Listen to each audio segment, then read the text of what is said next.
आज के इस एपिसोड में हम जानने वाले हैं एक ऐसे व्यक्ति के बारे में जिसे तानाशाह और अड़ियल के नाम से भी जाना जाता है। इस एक व्यक्ति की वजह से पूरे यूरोप को वर्ल्ड वॉर 2 जैसे काल का सामना करना पड़ा, जिसने एक समय पर पूरे विश्व के देशों के नाक पर दम करके रखा था। एक ऐसा डिक्टेटर जिसके नाम से पूरी दुनिया खौफ खाती थी। इतना सब कुछ सुनने के बाद आप समझ चुके होंगे कि हम आज के इस एपिसोड में किस व्यक्ति के बारे में बात करने वाले हैं। आज के इस एपिसोड में हम एडोल्फ हिटलर के बारे में जानने का प्रयास करेंगे। उसके जन्म से लेकर डिक्टेटर बनने तक के पूरे सफर को हम इस एपिसोड में जानने का प्रयास करने वाले हैं। अगर आपको इस एपिसोड से थोड़ी सी भी वैल्यू मिलती है तो प्लीज नवीनतम ज्ञान को जरूर सब्सक्राइब करें।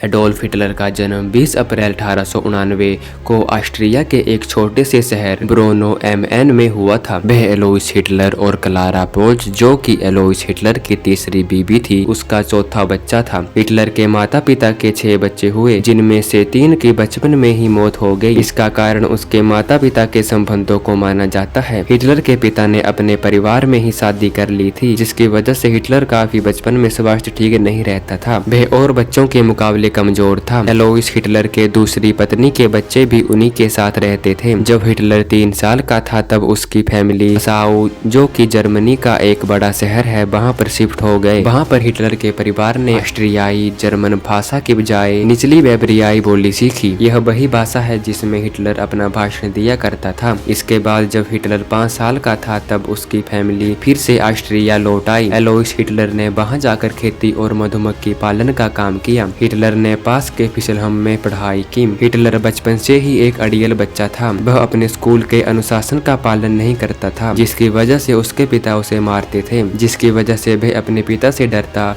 और उनसे दूर रहने लगा। लेकिन हिटलर अपनी माता से बहुत प्यार करता था। हिटलर के पिता को खेती में बहुत नुकसान हुआ, जिसकी वजह से उन्हें वहां से भी जाना पड़ा। 1857 में हिटलर का परिवार लवाया चला गया। वहां पर 8 वर्ष के हिटलर ने गाना गाने की शिक्षा ली और वह चर्च गायन मंडली में शामिल हो गया। 1898 में फिर से उन्हें वहां से जाना पड़ा। वह स्थायी रूप से न्यूओल्डिंग में चले गए। 1900 में हिटलर के छोटे भाई एडमंड की खसरे से मौत हो गई, जिसका हिटलर पर बहुत प्रभाव पड़ा। हिटलर, जो कि मिलनसार और आत्मविश्वास वाला छात्र था, वह उदास और अलग थलग रहने लगा, जो लगातार अपने पिता और शिक्षकों से लड़ता रहता था। एलोइस हिटलर को वहां पर परमानेंट जॉब लग गई, जो कि कस्टम ब्यूरो की थी। इस समय हिटलर अपने पिता से नफरत करने लगा था। इसकी एक बड़ी वजह थी उसके पिता द्वारा उसे जबरदस्ती 1900 में रियल स्कूल में भेजना। हिटलर यह नहीं करना चाहता था, लेकिन उसे जबरदस्ती यह करना पड़ा। कुछ समय बाद 3 जनवरी 1903 को एलोइस हिटलर की मृत्यु हो गई और उसकी माता ने उसे स्कूल छोड़ने की अनुमति दे दी। हिटलर अपनी मां के सहयोग से ललित कला सीखना चाहता था, जो कि एक तरह की पेंटिंग होती है, लेकिन उसके पास यह सीखने के लिए पैसे नहीं थे। इसके अलावा सबसे बड़ा कारण यह था कि उसने अपनी माध्यमिक शिक्षा पूरी नहीं की थी। 21 सितंबर 1907 को हिटलर की मां की ब्रेस्ट कैंसर की वजह से मौत हो गई। इस समय पर हिटलर 18 वर्ष का था। इस समय हिटलर की आर्थिक स्थिति बहुत खराब थी। उसे पुरुषों के छात्रावास में रहना पड़ता था। हिटलर को पेंटिंग करने का शौक था। वह अपने जीवन चलाने के लिए अपने द्वारा की गई पेंटिंग को बेचा करता था। जहाँ पर हिटलर रहता था वह वैसे तो ऑस्ट्रिया का हिस्सा था, लेकिन वह जर्मन राष्ट्रवाद से प्रभावित हुआ। अगस्त 1914 में प्रथम विश्व युद्ध की शुरुआत हुई। हिटलर म्यूनिक में रह रहा था, जो कि जर्मनी का शहर है। वह अपनी मर्जी से बावेरियन सेना में भर्ती हो गया, लेकिन वह आधिकारिक रूप से बावेरियन सेना में शामिल नहीं हो सकता था, क्योंकि वह ऑस्ट्रियाई नागरिक था और बावेरियन सेना में भर्ती होने के लिए जर्मन नागरिकता होना जरूरी थी। लेकिन फिर भी उसे सेना में शामिल कर लिया गया। हिटलर बावेरियन रेजिमेंट 16 में शामिल हो गया। उसने फ्रांस और बेल्जियम में पश्चिमी मोर्चे पर एक डिस्पैच रनर के रूप में काम किया। उसने पूरे विश्व युद्ध के दौरान अलग अलग जगह पर काम किया। इस दौरान हिटलर को एक बम फटने की वजह से टांगों में चोट लग गई। इससे उभरने के लिए उसे 2 महीने का समय लगा। हिटलर ने वर्ल्ड वॉर 1 को सभी अनुभवों से सबसे महान बताया। हिटलर की बहादुरी के लिए उसके कमांडर अधिकारी ने उसकी प्रशंसा की, जिससे हिटलर के अंदर जर्मन देशभक्ति की भावना को मजबूती मिली। लेकिन तभी 1918 में जर्मनी के आत्मसमर्पण से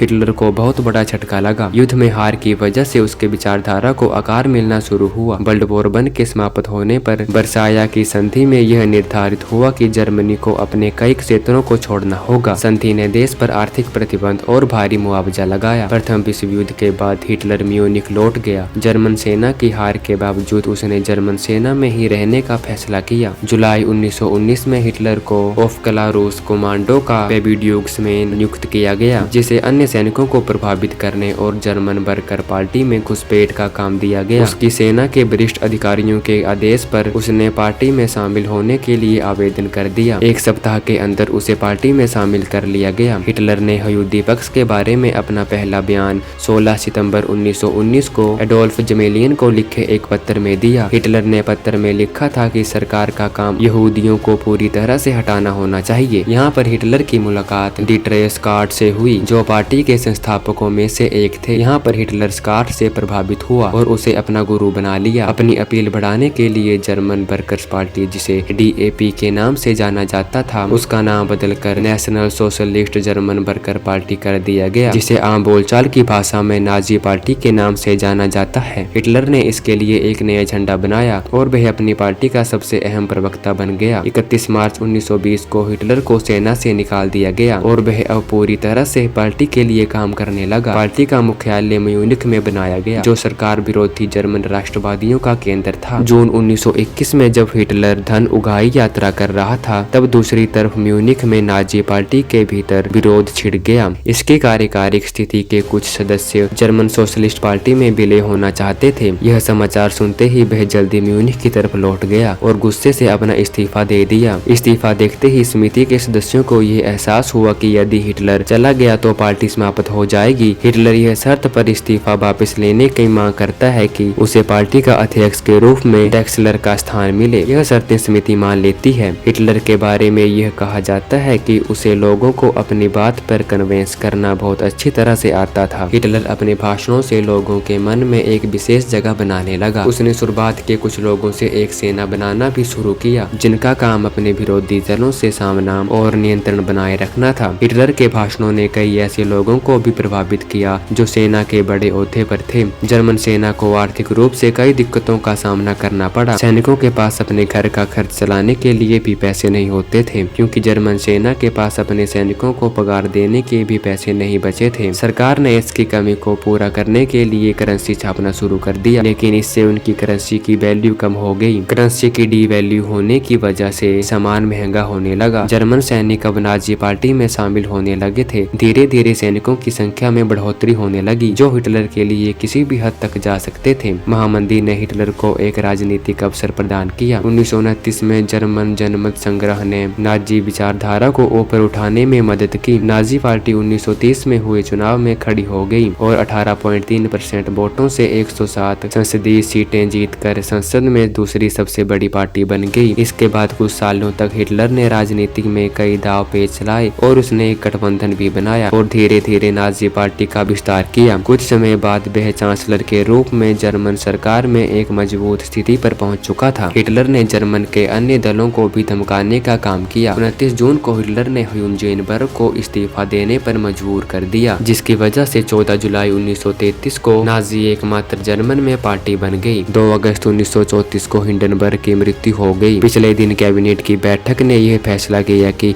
हिंडनबर्ग की मृत्यु के बाद राष्ट्रपति के पद को रद्द कर दिया जाएगा और यह शक्तियां चांसलर को दी जाएगी, जिस पद पर हिटलर था। माना जाता है कि हिंडनबर्ग की मृत्यु में भी हिटलर का बहुत बड़ा हाथ था। हिटलर के पास यह पावर आने की वजह से 2 महीने के बाद ही उसने अपने आप को डिक्टेटर घोषित कर दिया। उसने संसदीय व्यवस्था को समाप्त कर दिया। उसने जर्मन सेना को अपनी निजी सेना में शामिल कर लिया, जिसे नाजी सेना के नाम से जाना गया। हिटलर ने इसके बाद अपने पड़ोसी देशों पर नजर डालने की भी प्रयास किया, जो आगे जाकर वर्ल्ड वॉर 2 का कारण बना। इस एपिसोड में हमने हिटलर के जन्म से लेकर इसके डिक्टेटर बनने तक के सफर को जाना और इसके सेकंड पार्ट में हम वर्ल्ड वॉर 2 और हिटलर के आगे के सफर को जानने का प्रयास करेंगे। अगर आपको वह वाला एपिसोड भी देखना है तो प्लीज नवीनतम ज्ञान को जरूर सब्सक्राइब करें। तो चलिए मिलते हैं अगले किसी एपिसोड में, तब तक के लिए बाय बाय।